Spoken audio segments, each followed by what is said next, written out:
انا الاسك عندي كلها حرفيا، والمسجات عندي في الخاص كلها بنات بيشتكوا لي ان مامتهم مش موافقه ان هم ينتقبوا.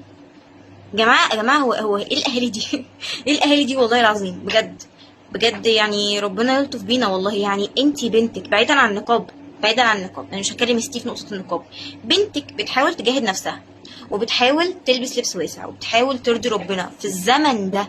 في الزمن ده زمن الفتن، زمن ربنا ما يعلم، يعني ما يعلم بيه الا ربنا حرفيا. زمن بشع حرفيا. تمام.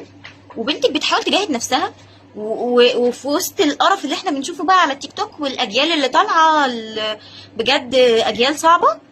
بنتك عايزه تصون نفسها وتلبس بقى سواء نقاب او خمار، او تلبس حاجه يعني ترضي ربنا، او تعمل خطوه تقرب لربنا، وانت بتمنعيها. يعني انت متخيله انت بتعملي ايه؟ ولا انت مش مدركه؟ ولا انتوا ازاي بجد كده؟